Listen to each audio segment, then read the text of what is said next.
For those of you that watch my channel or have subscribed to it, I do all crafts, but my husband and I own a camper and we do camp a lot.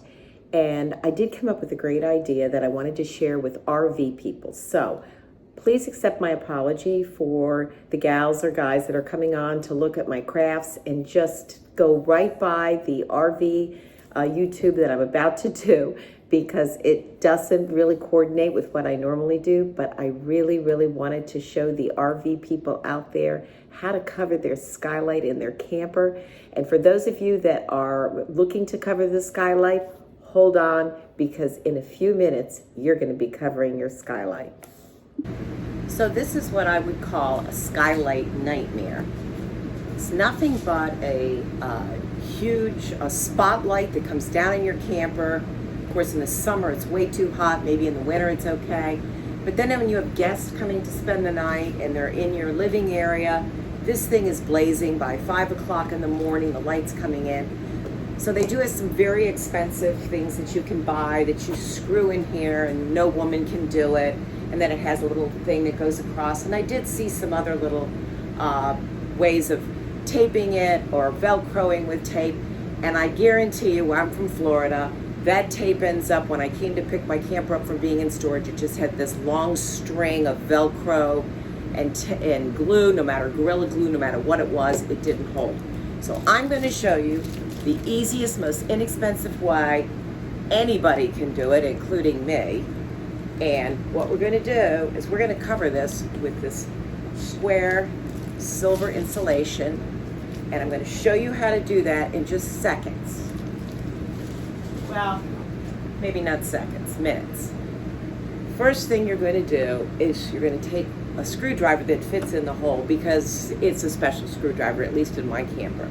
So I unscrewed these screws down just a little bit so that I could get behind the screw. I have them all loosened just enough to get behind, and if it comes out, it's no big deal, just stick it back in. Now, what measurements you need is in front of this screw to in front of this screw, in front of the screws. Mine is 22 on this side, and this side is 14 and a half. So I'm going to take this piece and cut it down to that measurement, and then I'm going to show you how we're going to put that up, and it's easily installed and easily taken out. Okay, now what you're going to get is, I've already started some of this, is this elastic string. You can purchase this at Michael's or Joann Fabrics. They sell it in jewelry craft sections, but they also sell it in black and white. It just so happens I have white. And it's just an elastic string.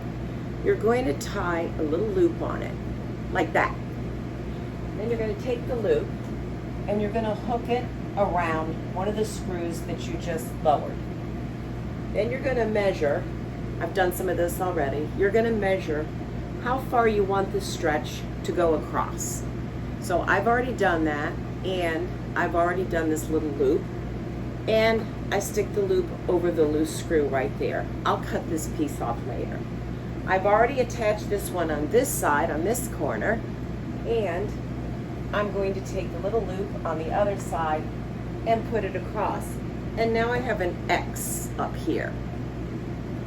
What you do now, from the side, you take your rectangle piece of insulation and you slide it right through, over the edge of the frame and up to the screws, right up to the screws, like that.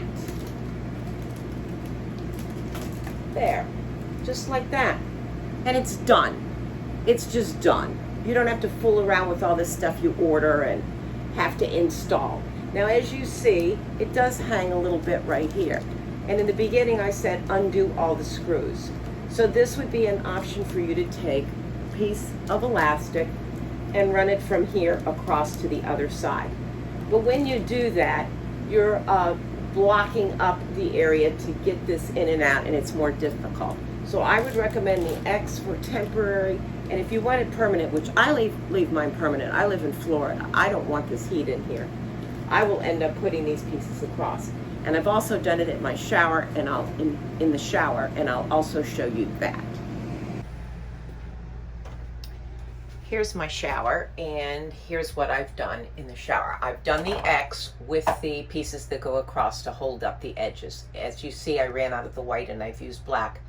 This I also do leave in full time. It works very, very well. There's one more other part I want to show you.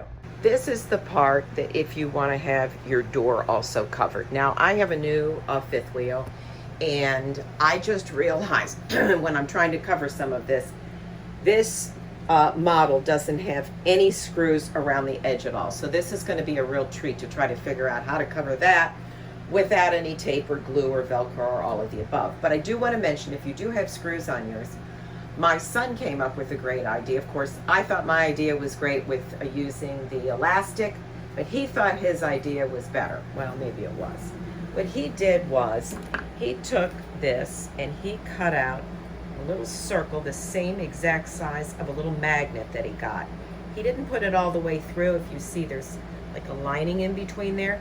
He just cut the top and just a little bit of the lining inside, and he put magnets exactly where the screws were.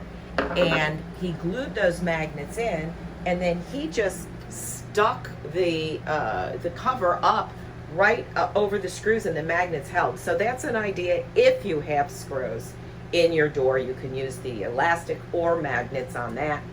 And if anybody has an idea for how to cover this, since I have no screws, please put it in the comments. You couldn't get any easier to cover your skylight. That's all you need is a piece of this reflector, insulation, and some elastic string, and a screwdriver.